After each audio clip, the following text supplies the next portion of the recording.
Welcome to the Clyde Cruising Club's series of lectures. This one about planning a cruise to St Kilda. We're going to cover four areas. Firstly, planning the passage, what to do and what to take and how to get ready, what to think about in terms of food and weather, planning a route, and that leads us on to what routes are available. Firstly, to the Outer Hebrides, how to get to there from perhaps mainland Scotland somewhere, perhaps even the Clyde estuary. And then from the Outer Hebrides, the passage to the west to St Kilda, passage in the Atlantic.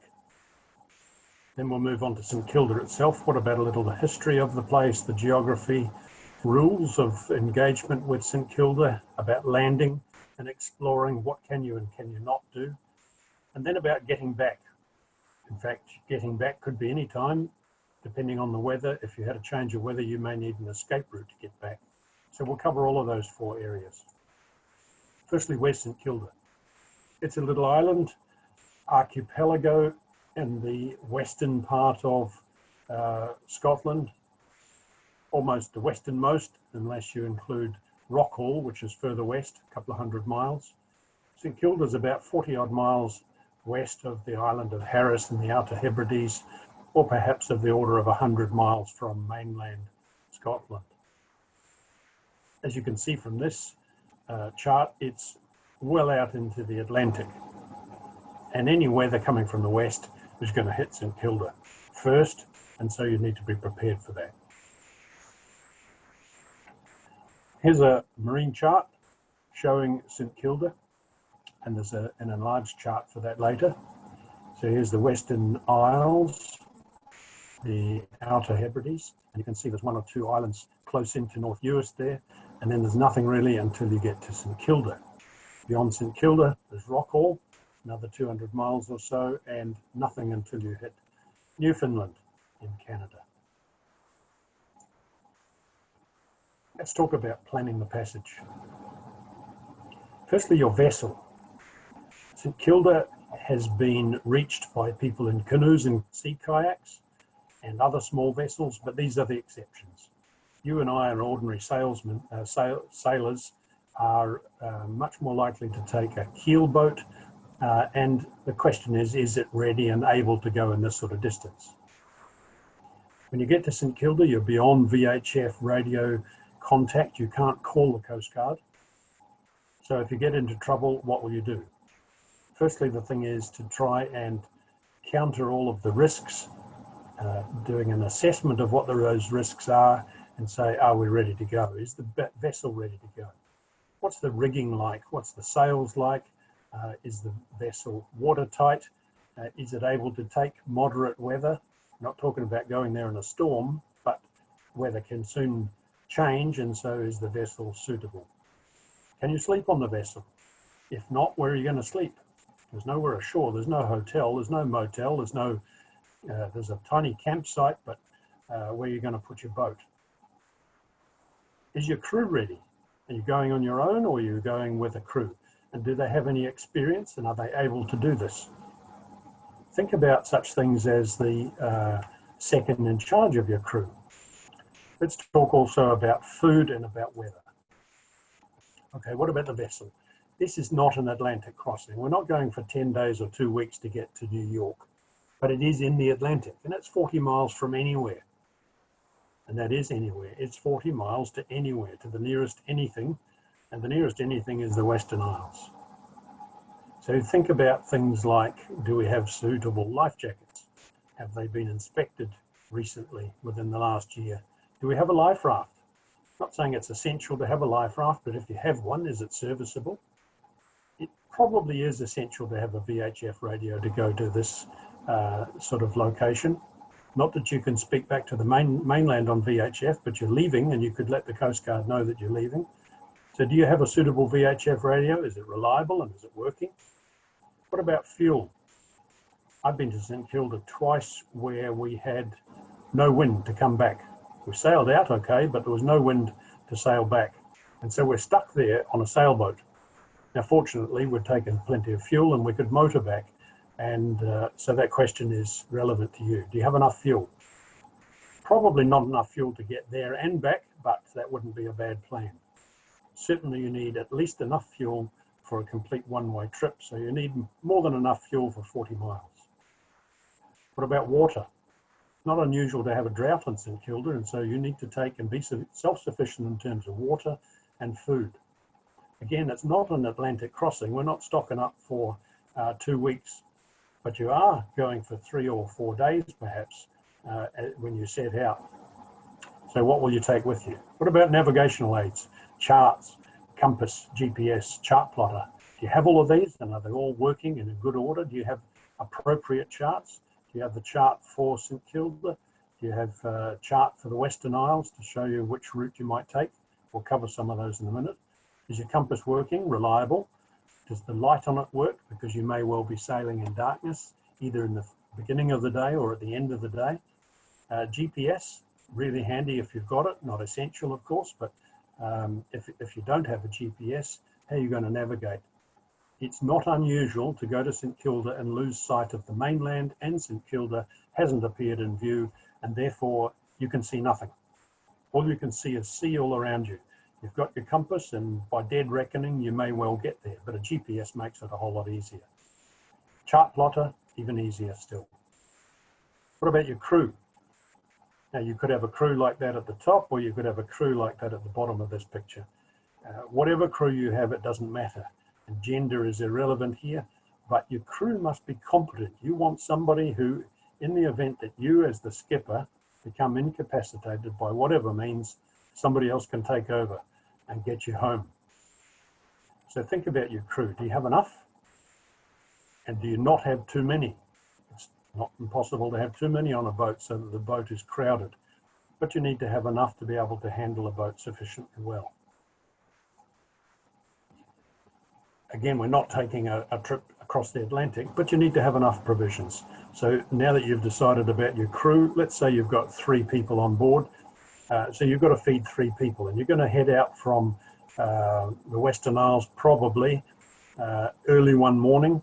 So you're going to have a breakfast that you'll probably have on the way, and then you'll have lunch, and then you'll have dinner, and you probably get there after you have your evening meal, or you have your evening meal very late in the evening when you just arrived at St Kilda. And then the next day you'll probably stay for a full day. Most people stay for a day, anchored there, and explore the island. So day 2 is your exploration day, 3 meals, 3 people. Then day 3 perhaps is your day to come back again. Another 3 meals for 3 people. So in all you've got 9 meals for 3 people, 9 meals altogether for 3 people, 27 sittings, if you like, 27 portions of food. Just need to think about what you're going to eat and what you're going to take with you. It's not too important what you take with you. Longevity of the food isn't an issue, but we're only going for a few days, but just make sure that you've got enough.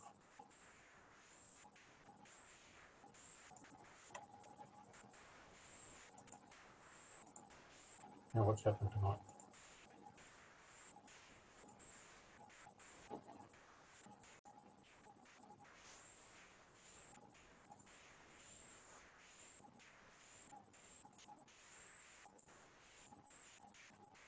Let's look at routes to get there.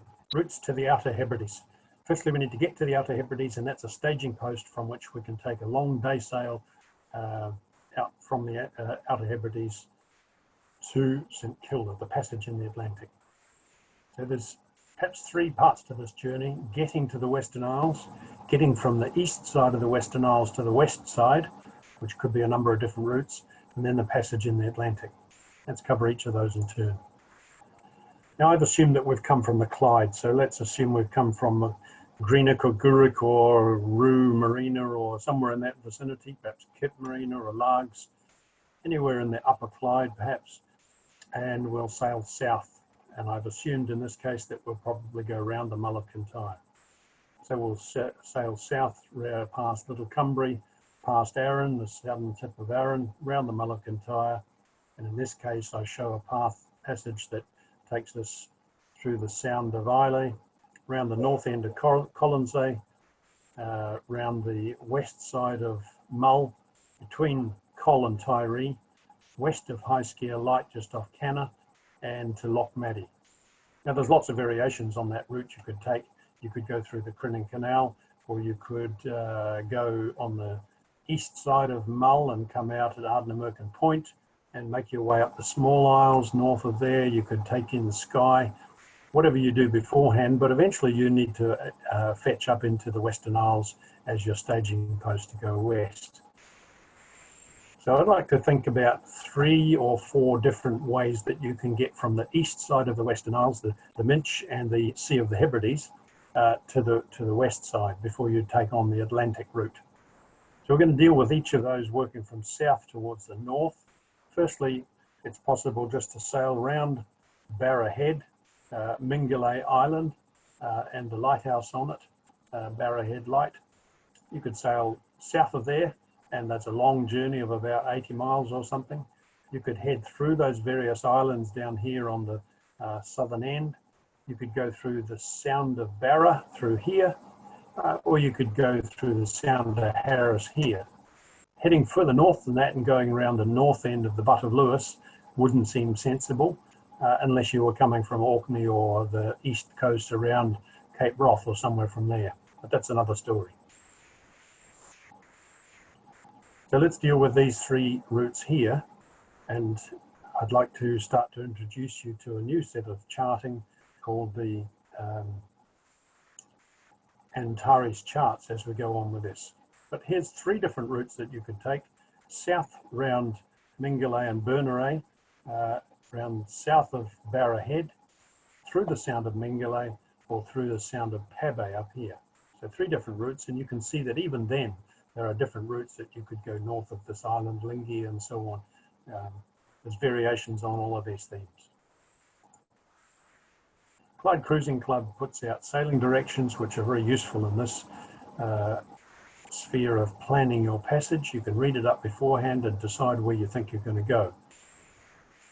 On the one about the Western Isles, on page 19, it tells us that in the mid-channel in the south, in the Sound of Pabay, it tells us what the stream is doing, what the tidal flow is. So the east-going stream begins at 5 hours and 5 minutes before Ullapool, after Ullapool, or 45 minutes after high water Dover, and it runs at 3.5 or 4 knots or so.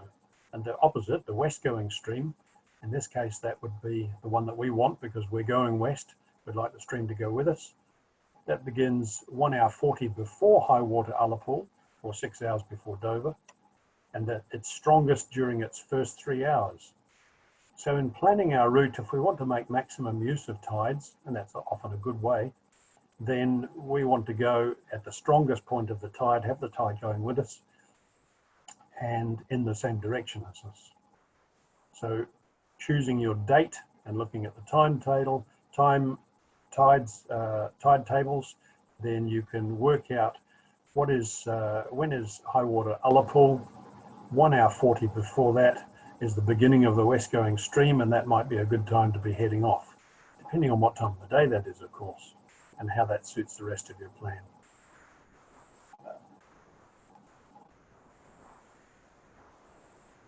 Now, if we look at this chart here, we can see that there's a number of little islands and various rocks and islets in here to watch out for. And we've got this stream going through here. The Sound of Pabay here shows us on the chart that there's some breaks during heavy seas. Now, we're not heading out to the Western Isle, to St Kilda during heavy seas, perhaps. It wouldn't be sensible to head there in the few days after there'd been a west-going storm, but it's something to be wary of, that if there's a bit of a swell running, you're going to have some pretty heavy seas just there and over here. Notice these 2 areas that I've put. And also I've ringed this area here because you notice that there's a symbol there showing that the tide is doing 3 knots. So we'd like to have that tide with us. So 2 sensible routes that might be sensible through here are these 2 dotted lines heading that way because it's heading in our direction. Of course, if you've got the tide with you and doing a couple of knots in your direction, going around this way and up through here would be equally good. No problem with that. But here's 2 sensible routes that you could take. This is what happens when the tide turns, and you notice that there's a flow of water coming up here, and then it meets this water and flows backwards again through here. Same over here, you've got a reverse tide. So what you've got here is the potential for wind over tide, because here it doesn't matter which way the wind's going, you're going to have some wind over tide. You'll either have wind over tide here or over here. So it's something to be wary of, that this is the tidal flow when the flow is from the west to the east. There are these two areas of back eddies just north of Pabe and just south of Sandray. Another route from east to west through the Western Isles is the Sound of Barra, a bit further north. And here's a nice staging post that you might perhaps overnight there before and go and enjoy a restaurant meal or something like that, go to the pub. And there's a new, relatively new marina, just a few years old here, that you can stay a night or maybe two in Barra. So having sailed across the Sea of the Hebrides, you find yourself in Castle Bay, Barra, the south end of Barra, and from there you can head around to the Sound of Barra and into the next route. So Castle Bay is in the south. You would then come out of here and go around through this way. Of course, all of these are just suggestions. It might be that you overnight somewhere over here in Canna or Rum or one of the small isles and head across here. But it's a fair trek from the Sound of Barra up to St Kilda. The shorter route by far is through the Sound of Harris, and we'll come to that in a minute. But let's deal with going through the Sound of Barra. Turning to page 35 in the sailing directions from the Clyde Cruising Club, we've got a whole page all about the Sound of Barra. And I've enlarged part of it here because it's relevant to what we need to know. The incoming tidal streams run from both the west and the east ends of the Sound of Barra simultaneously. Now let's just think about that for a minute. So the tide comes in from the west and in from the east at the same time. And the outgoing streams behave similarly, leaving both ends simultaneously. In other words, these relatively weak streams are a bit variable and they meet in the middle. So the flow is into the Sound and out of the Sound in both directions, unlike what we looked at further south, where an ebbing tide goes all in one direction and a flooding tide goes in the other direction. So there's not much planning here to do to say we're going to have the tidal stream with us all the way, unless you happen to just pass the center point at either high water or low water. You may have some luck doing that. But the tidal stream isn't so great here, and therefore we're not so concerned about it. As it says, the tidal streams are weak and variable, so why not just sail right through there, irrespective of what that tidal flow would be? Because, of course, you need to still think about depth of water, and that's another point. And the depths are shown here in the sailing directions. So the sailing directions give you quite a lot of detail about things that you should watch out for and things that you could take into account. If you don't have these Clyde Cruising Club sailing directions, they're available from a number of chandleries. If you're a member of the Clyde Cruising Club, they're available at a significant discount. In fact, if you buy all of them, then you would save your year's membership in buying them with the discount. And you can buy them direct from the publisher, Imray. Here's a typical route through the Sound of Barra. Head north around the east side of Barra until you get to the entrance, and head up through here and take what amounts to basically the deepest passage through there. Most charts have that passage that I've shown you here marked on them, and let's just look a little bit closer on that. Each of those legs tell you what you can look for. If you've got GPS and chart plotter, then it's going to be plotting your position along there anyway. But you're going to start from this cardinal mark right in the entrance here, guiding this bench rock. It's 4 meters deep, so you're unlikely to hit it, but if there was a decent swell or you were a very deep draft boat, then it might be of some concern to you. But if you pass to the south side of this cardinal mark and head along this line here, and I've drawn a red line along nearly parallel to it, if you read what that says, it says the southwest extremity of Orosay and the northeast extremity of Lingay on a bearing of 327.5 degrees. So you can sail your way or motor, if you so choose, along this line and pass clear of this cardinal mark here. Notice that there are some washing rocks here and a depth showing of 0.8 and 0.2 and 0.4 of a metre. So not a lot of water in this area here. So that's a cardinal mark that we definitely want to pass to the east of and round to the north. Then when we get to this point, when Corran Ban appears at 277 degrees off to the west of us, we'll go along that a little way until we get to this point. And the sailing directions give us all of these routes. The next cardinal mark here guards a shallow passage here that we want to pass to the south of, and we'll go through this channel known on the chart as the Drover Channel, through here, and then head on our route further north at about 150 degrees, and by then we'll get out of the water and out of the Sound and into the Atlantic. These marks that the chart shows are related to things that you can see. So on this island here, for example, over on our left, you can see that there's a couple of marks. And when you've got these two marks in line and you can see them, you should be on a bearing of 273 degrees or thereabouts, and you head along that way until a back bearing on this shows at about 150 degrees.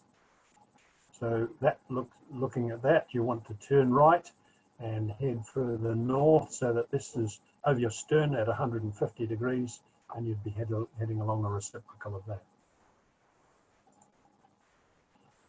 Once you get up to here, you can take this Washington Channel, as it's known, this deeper channel out through here, and at any time out when you get into 10 or 12 meters of water, then you can turn and head on whatever bearing you need to get to St Kilda.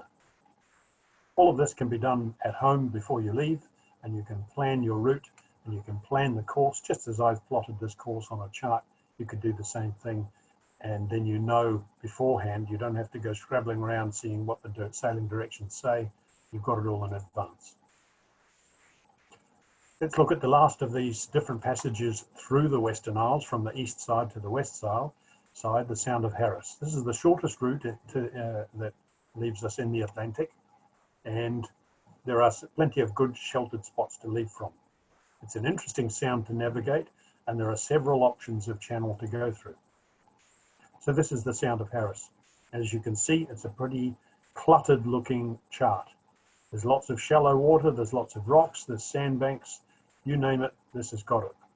If you take the ferry that goes from Berneray to Liverpool, you'll find that that's the most tortuous route for a ferry to take. It does a dogleg sort of channel from over here, and it goes round here and up through different parts here and ducks its way through here and ducks its way through here and gets into this channel and over into this channel and eventually away up there towards Liverpool.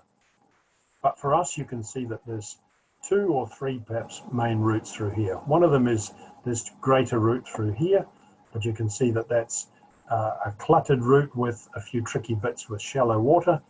There's another route through the middle of here, rarely taken by anybody, and by far the least cluttered and straightforward route, but further north to get to, is what's called the Stanton Passage further north here. This is known as the Cope Passage, and this one here on the north is known as the Stanton Passage. The Cope and the Stanton. Back to the sailing directions. We're up to page 73 now, a whole page about the Sound of Harris, and let's look at what it says about the tides. Now we thought the last one was a bit interesting in that the flooding tide comes from both directions at once. Here we have almost no rhyme or reason in the Sound of Harris, and it's interesting reading here. Tidal streams throughout the Sound of Harris are very variable, not only between springs and neaps, but also between day and night and between summer and winter. Just take that in for a minute. It doesn't matter too much about what's happening of the flood or the ebb of the tide, but it's going to be different between springs and neaps, day and night, and summer and winter. So you need to have a nighttime passage through here in winter. That's going to be different to a nighttime in summer. Daytime's different to a nighttime, and so on. So these notes can only be taken as a rough guide. So in other words, you don't need to consider the stream running through here to such a great degree, because the stream is going to be all over the place. As an example, we can see that what it says here, the flood stream begins at Ullapool plus 5:45, 5 hours 45 minutes after Ullapool, and ends just about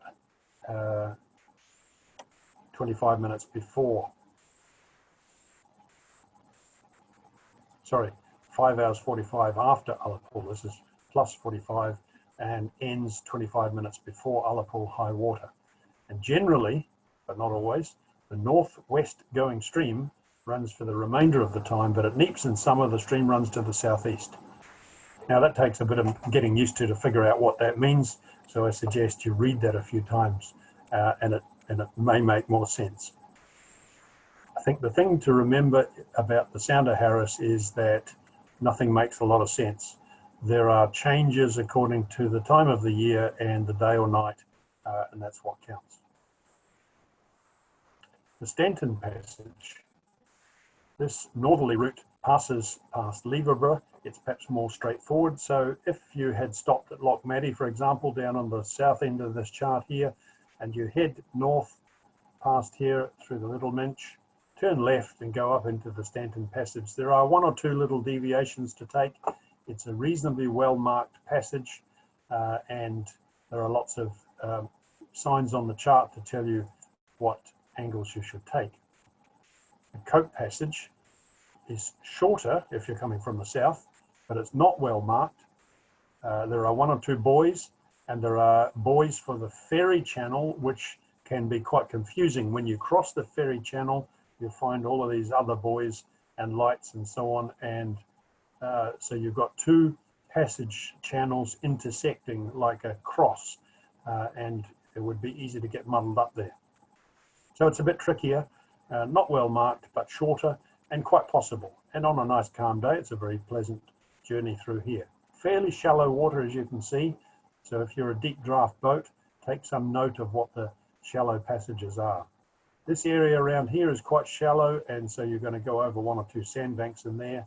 And this area here is very shallow. And not only that, the sandbank moves. You notice that the chart that I've plotted runs fairly close to the island, and that's generally the preferred route. It looks like you might be able to take a route out into the middle of that bit there and through that little gap, but that gap moves about, so you don't know where it's going to be the day you happen to be there. If we zoom in on that, you can see the chart says shifting sand, and in parts there's only a metre of water over that. Now if you head through here at high tide, you're going to have a little bit more water, but not a great deal. There's not a huge rise and fall of tide here. And there's one or two places that are very shallow. This stands 0.4 of a metre above at low tide, and over here as well. So you've got a couple of drying places and a lot of shallow water. So generally the route to take is through here, following this route that I've arrowed. Notice it says breakers here again.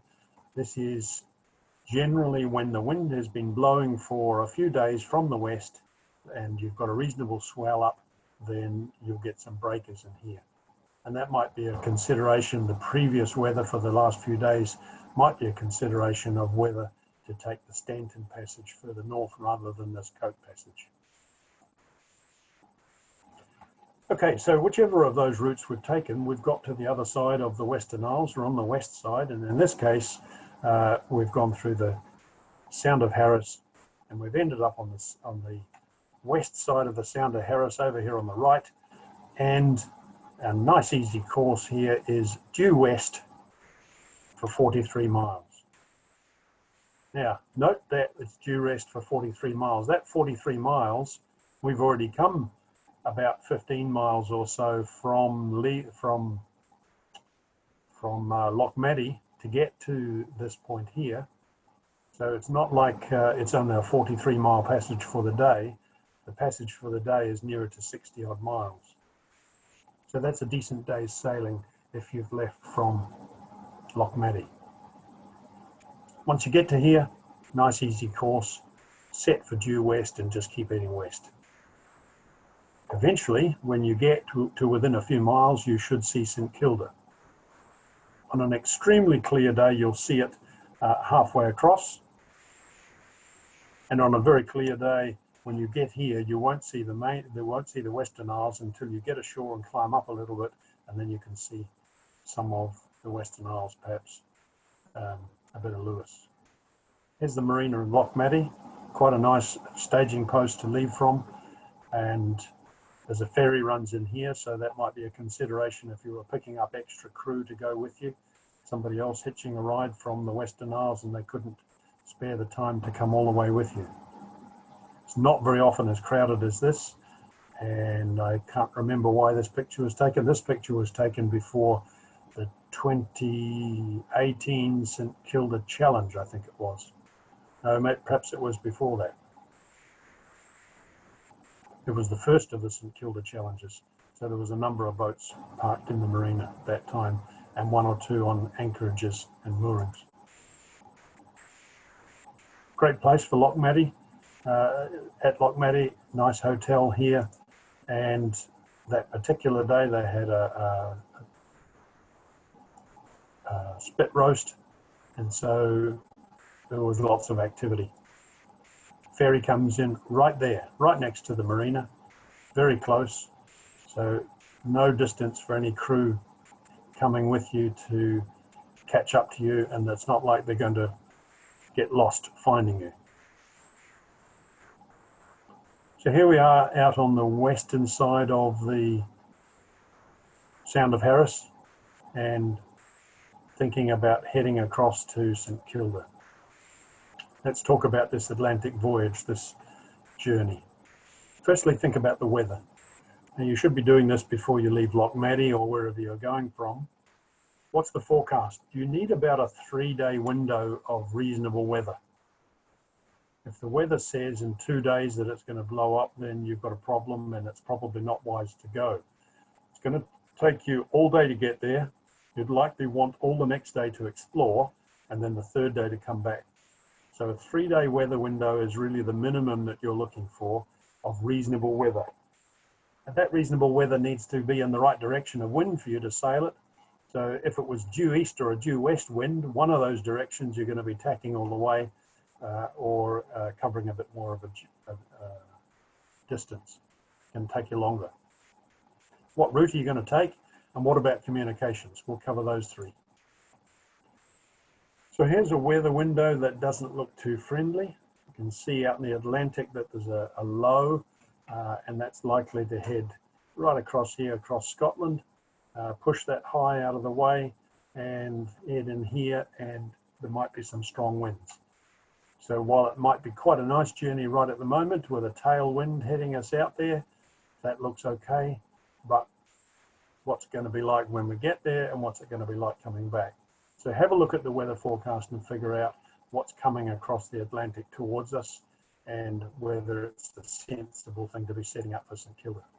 What do you need? 3 to 4 days forecast without high winds. You don't want an easterly wind when you're there because Village Bay is really the only sensible anchorage. There is one other, but it's not a sensible anchorage, and I've never found anybody who's successfully anchored there in any comfort. So any easterly winds, Village Bay becomes uncomfortable. You don't want to do this just after a storm has blown through or some high winds have blown through, because you're going to hit some pretty big swells all the way out there. And remember, this is exposed to whatever comes right across the Atlantic. It would be nice if you're going to have some sunshine when you get there. It's a very photogenic place to be, and you want to take some pictures when you're there, and taking some pictures in the sunshine is so much better. So the route's easy. Head west, 270 degrees, 43 miles, and you're going to get there. Now, have a think about this point here. Those red dots on Barra, North Uist and South Harris are the Coast Guard's VHF transmitters. Now, VHF range varies a bit with a number of different atmospheric conditions. but just let's take a bit of an average. So this North US transmitter, it probably has a range of about here. And then it overlaps with the range from Barra, which has a range of about here. In other words, everything west of here is out of VHF range of the Coast Guard, or should be considered so. Now, occasionally you can hear VHF signals from as far as Liverpool, but that's the exception. What we want is reliability of VHF range, and so you're going to sail past the range of the Coast Guard's VHF range.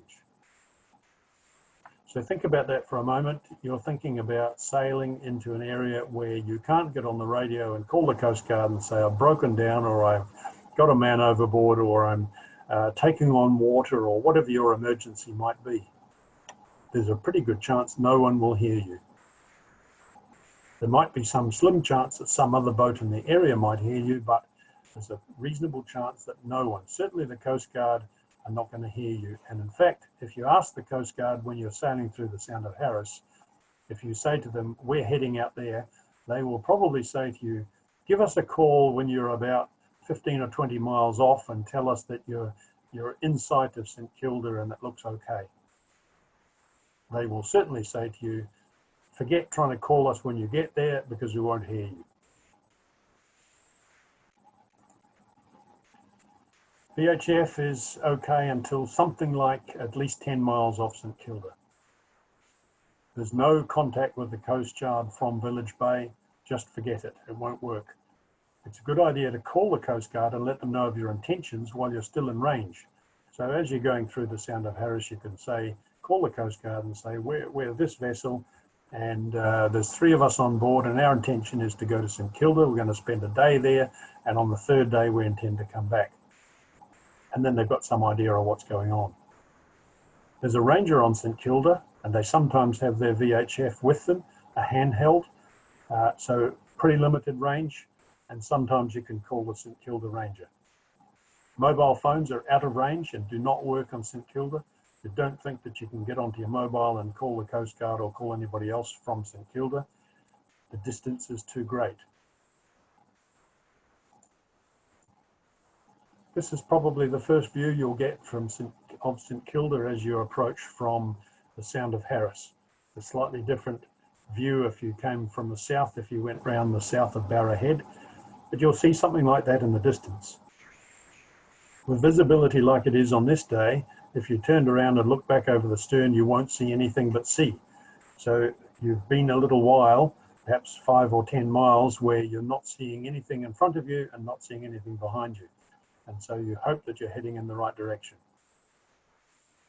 If your navigation's been good, you probably are doing okay.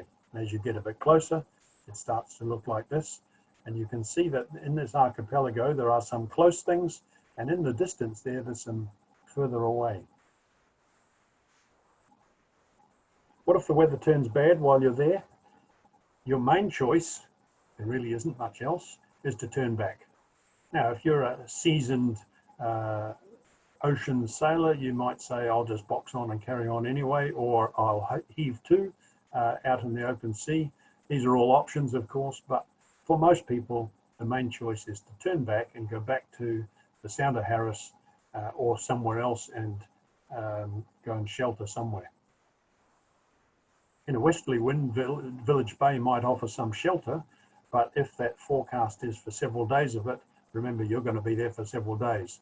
There's no shop to go to, there's no water supply that you can use, and so there's no real other practical anchorage around St Kilda. It's about 40 miles. It's going to take you 6 at least, and possibly 12 or even more hours to get back. So think about what if the weather turns bad. So keep an eye on what the forecast is before you leave. You're not going to get a VHF forecast while you're there. You're not going to get a forecast the day after you've spent wandering around St Kilda exploring and say, what's the forecast today for going back? You ain't going to get it. You might be lucky to get a forecast from the ranger on St Kilda. They may have some information. They actually have an internet connection there, and they have good communications back with the mainland, but that's not available to the public. So you can't get on your VHF radio and listen to the forecast from the Coast Guard.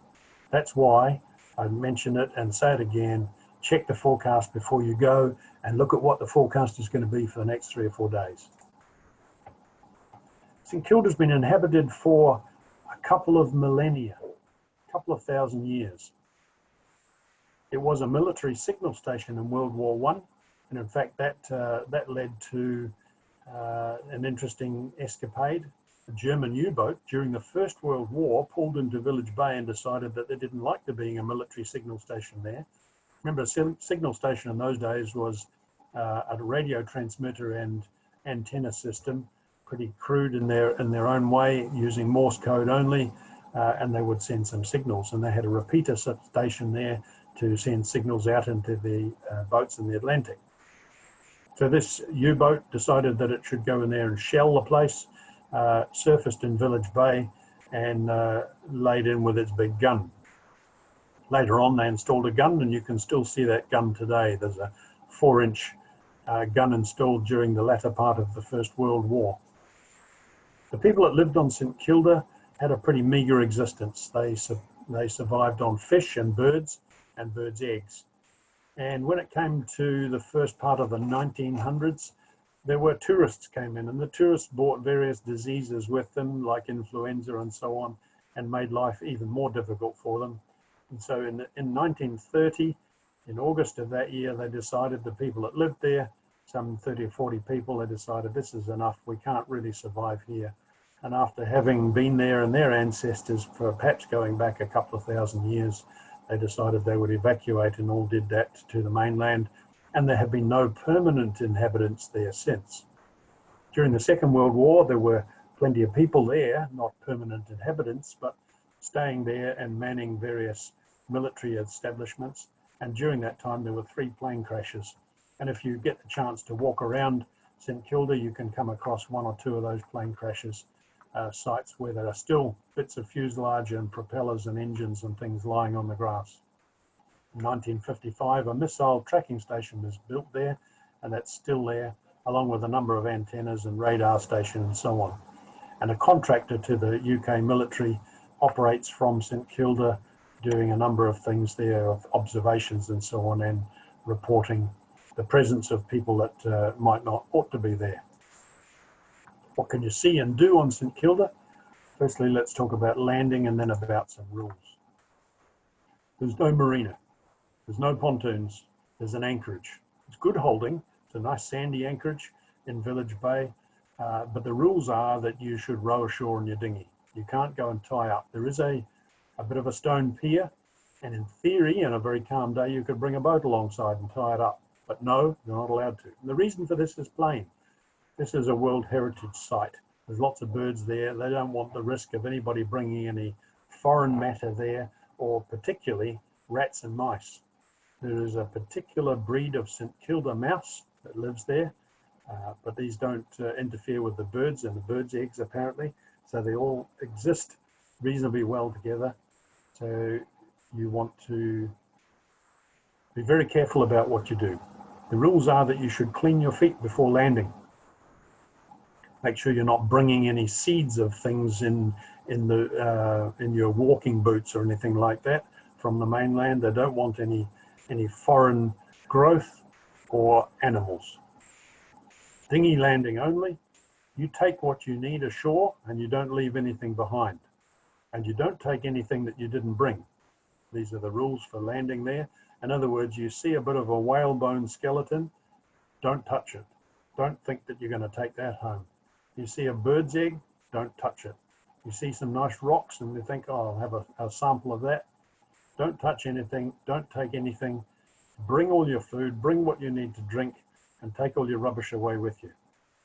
The people that live there work under these rules as well, and so they have very strong rules about staying there, working on Herta, the main island, and they're very strict about removing all the rubbish back to the mainland. Here's a chart showing the archipelago, or some parts of it, and you can see here Village Bay. So this is the only real anchorage. I did mention earlier that there is another place you might anchor. That's over this side here, but it's very, very deep, and you're probably going to have to run a line ashore and an anchor in very deep water. I know at least 2 people who have tried to anchor there, and neither of them have been very successful and came away thinking that's a good place to anchor. On the contrary, Village Bay is a good place to anchor. It's very reasonable holding, shallow water, sufficient for anchoring, not too shallow. Nice beach that you can land on, stone jetty right here at the village, where you can row ashore and step out of the dinghy onto the stone pier. There are leading lights here, and this line coming out here, which heads at 270 degrees, which is due west. So as you come in from the west, you come in along those lines, and if it's starting to get twilight, you'll see these leading lights. They're not particularly bright, but as you get to within 2 or 3 miles, you'll see them, and you can come in on those lights, and then you can see the rest of the village and come in and anchor. So this is the anchoring area normally, right in here, and it's reasonably sheltered unless there's any east in the wind. Notice that there are several islands. There's little piece over here, this island of Dun, very close to the island of Herta, the main island here, and then there's Soe, and then way over this side here somewhere there's a couple of other rocky bits, little islands. So here's a bit closer into Village Bay, and you can see that you can probably anchor in somewhere between 3 and 6 meters of water. You can certainly anchor in less than 10 meters. There's plenty of space in here for 10 or 12 boats or more. And you can see over here that the 30-meter line is where it changes from blue to white, and that's pretty close in. So there's not a lot of great anchoring in Glen Bay on the northwest side. Leading lights, I've mentioned those. And if you're coming in the twilight or in the dark, then you can come in along those lights. You're likely to see other boats there. The 2 on the top left are dive boats, and it's quite common to see dive boats that might be there for several days at a time with a party of divers, and then they'll anchor in Village Bay for the night, and then they'll take off during the day around the island somewhere else and allow their customers to go diving. Then they'll come back and spend the night again. Change, and that may even involve this landing craft. This landing craft comes in and brings in a container of food every so often, and it comes across from Leverborough in reasonable weather. The truck that you can see on this particular journey, and also a tractor in there, both had sewage tankers because they had come to empty the septic tank. So even the septic tank contents are taken back to the mainland by tanker every year or so. There are also day trips out from Leverborough, and 2 or 3 boats bring people, and you can see the dinghies tied up here. They also have the same rules. Bring your people ashore by dinghy, and these are day trippers landing by dinghy and going ashore and then going for a walkabout. These military buildings are in the process of being replaced at the moment, and by about 2021 the new buildings should be in use, and these buildings will have been demolished and all the bits taken back to the mainland. This is the airport. There's one of my crew looking in the window at what the sign says, "Welcome to St Kilda International Sea and Airport Lounge." There's room for 3 people to sit in there. The crew of people who work on St Kilda usually fly in and out by helicopter, and so they use that crew lounge. The bird life is phenomenal around St Kilda. It's one of the world's largest gannet colonies. I forget what percentage, but a high percentage of the world's gannets nest on St Kilda. And if you go there during the first part of the summer, you're likely to see them like that as you look up. So as you sail around the island exploring the place, you'll find gannets galore. There are sheep on the island, and the sheep are not tended by man. They are left to their own devices and not touched. And if they run out of water, then the sheep suffer and the population of sheep goes way down. But so far they've been there for the last 2,000 years, so they'll probably be there for a little while longer yet. They're fairly wild looking animals. They're not shorn. This one's molting, losing its wool, and you find this bit of wool lying all over the place. Here's one of the day trip boats. These things do about 25 knots, so they get there fairly quickly, and you may well find that when you're sailing out there, you get passed by one of these with 15 or 20 people on board going for the day on a day trip from Liberborough to St Kilda. There's at least 2 and sometimes 3 of these boats running. There's all sorts of things to see. There's been a lot of preservation work done to preserve the various buildings that the people who lived there up until 1930 lived in. This building is part of a storehouse and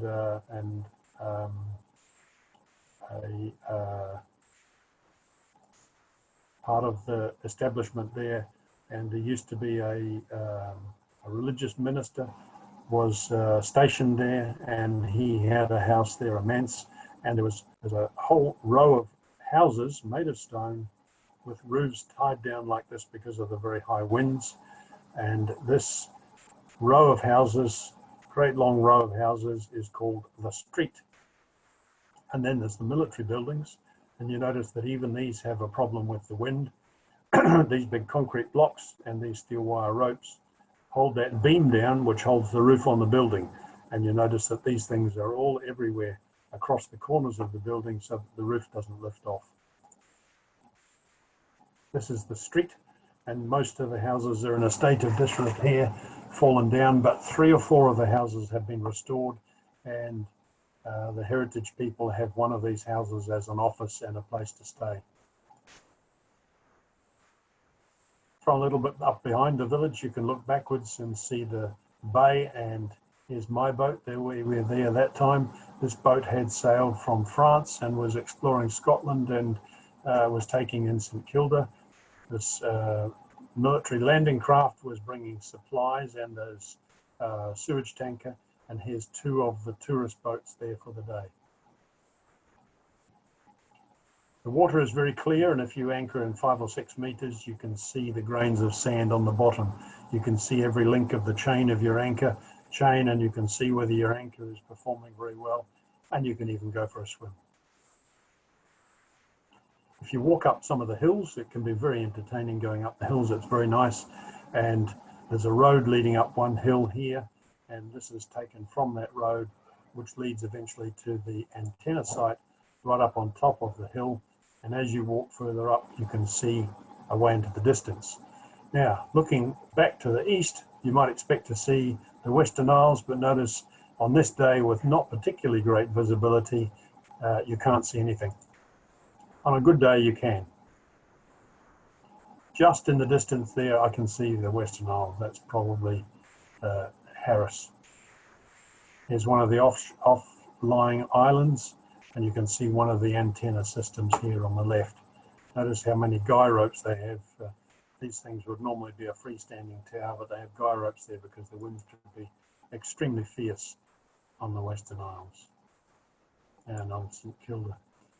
There are 1 or 2 stacks like this one where they just stick straight up out of the water, and you can sail very close to them because they go straight down into the water and fairly deep around them, and they're just covered with gannets. Clear water, like I mentioned, when you're anchoring. And then we're starting to head back, and this is one of those occasions when there was no wind, and so we motored all the way. On this occasion, we headed for Barra from St Kilda direct. It's about 80 miles. We had some sail up, but it wasn't doing any good, so we motored slowly all the way to Barra, and I think it took us about 15 or 16 hours or something. So St Kilda, well worth visiting. If you get the opportunity, it's great. But take the time to plan your trip, and then you'll enjoy it. You won't have so many surprises. It is the Atlantic, so take the time to plan for a safe trip and enjoy it. It's a great place to go, and not so many people have been there, but you could be one of them if you plan and execute your passage nicely. The sailing directions from the Clyde Cruising Club are a big advantage and give you the sort of information that you need to plan this voyage and to navigate your way through the Western Isles from the east side to the west side, so that you can do the Atlantic Passage, go to St Kilda, spend a day or maybe two, enjoy the place, explore around, climb the hills, there's some pretty big hills, and then come back again safely. Here we are coming back safely, consulting the chart to see what we've got to see, and this is sailing past one of those stacks. Note the gannets still in the sky there. And we've got some next webinars coming up, but by the time you see this recording, then that won't be relevant anymore. Thanks for watching this, and if you go to St Kilda, enjoy yourself.